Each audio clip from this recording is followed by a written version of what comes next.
Today I want to talk to you about a piece of camera gear that I think is sometimes overlooked and is one of the most important things that I think you should have on set no matter what size production you're running, and that is a production monitor. This right here is the 15-inch Megamon production monitor from OSEE, and I want to give them a quick shout out for sending this out for me to review. Before I get into the actual specs of this thing, I want to talk a little bit about the importance of having a production monitor. Having a larger monitor on set plays a crucial role in ensuring the success and quality of your production. The larger your sets become, the more and more monitors you'll start to notice. For example, a lot of the shoots I'm on, we have a monitor just for client, and then we have a monitor for myself and the director. We have a monitor for the first AC who's pulling focus, and then I usually am carrying around a wireless monitor. It very quickly becomes a mandatory item to have on set. But that doesn't mean that it's only for larger productions, and that's why I wanted to make a video about this and show you how important it is no matter the size of videos that you're working with. The second you start doing any sort of client work, or you're hired to be a cam op or a cinematographer, no matter the scale of the shoot, the client or the director is going to want to see a larger image played in real time, so that way they can make sure everything looks how they're expecting it to. It's very easy to miss little mistakes in your frame when you're only looking at a 3.5-inch monitor or a 5 or even a 7-inch monitor. And I guarantee if you're hired to shoot a video even at the smallest scale and you pull up with a production monitor, it's just going to make you look even more professional, and it's going to make the shoot day run a little smoother, which means they're probably going to hire you again in the future. Now you may be wondering, why can't I just use a computer monitor or some cheap panel that I have laying around? You can use that in theory, but you're going to be lacking a lot of things like the tools built into a production monitor, which I'll get into. So let's go into a little deep dive about this monitor. This is a 15-inch monitor with a 1920 by 1200 display, 10-bit color, a 1450 to 1 contrast ratio, and 1000 nits brightness. It also comes with a carrying case that has a built-in sun hood so that you can shoot in any shooting environments no matter how bright it is, and you're going to be covered there.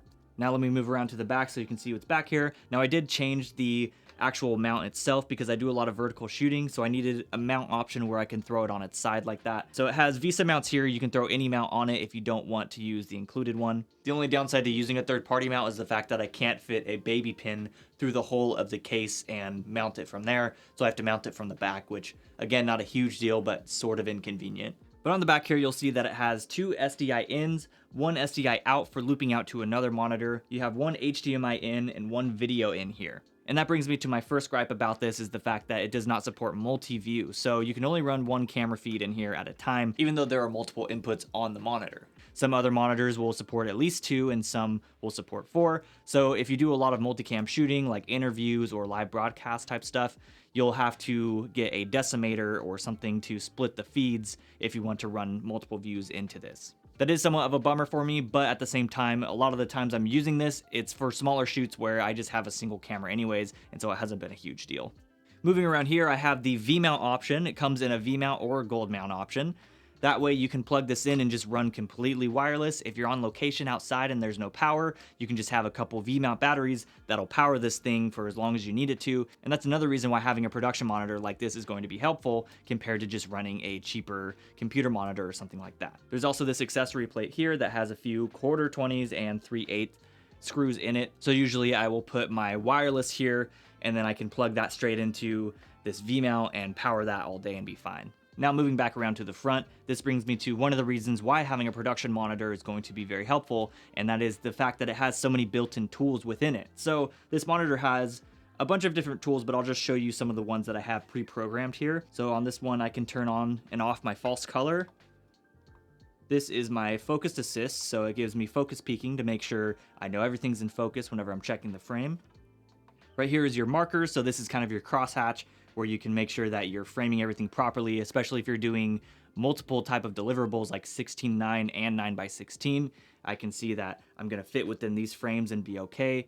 And this one, turn my LUT on and off. There are so many different tools in here that you can add. I just have these 4 here because they're what I use the most. Now let's talk about the LUTs here and why that's so important.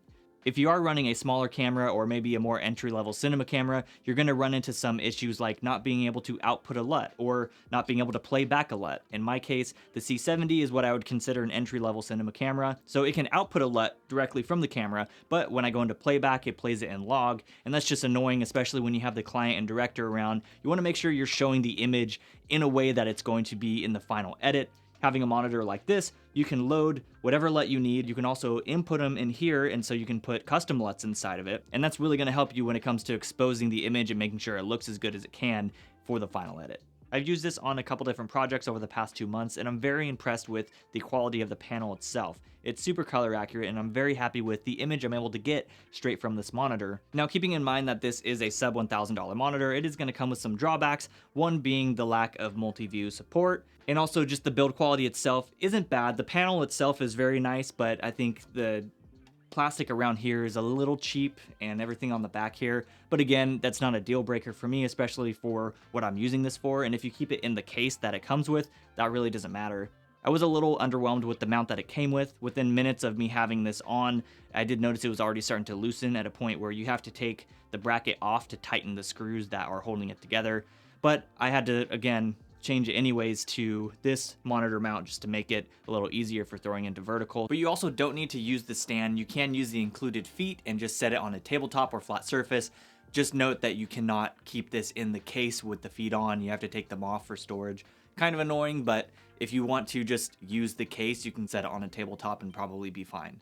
Overall, I think the quality of it definitely fits the mold for a monitor within this price range, and I think you're getting a lot out of that because you're not only getting a color accurate monitor, you're also getting all of the tools and things that you wouldn't have in a cheaper computer monitor, or if a smaller panel if you're trying to DIY it.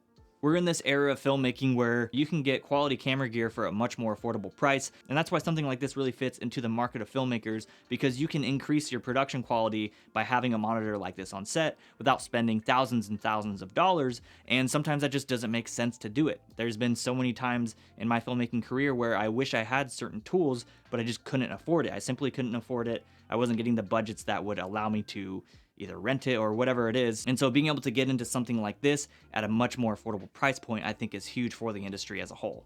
But that's going to be it for this video. I just wanted to do something quick and simple to show you the importance of having a production monitor. If you are interested in checking out the Megamon 15, I'll be sure to leave a link in the description. And again, thank you so much to OSEE for sending this out for me to review. I'm excited to keep using this thing, and I plan on using it on as many sets as I can because I do genuinely enjoy this monitor. I think it fits a lot of the needs that I have. If this video was helpful at all, be sure to give it a thumbs up, subscribe to the channel, and I will see you all in the next one.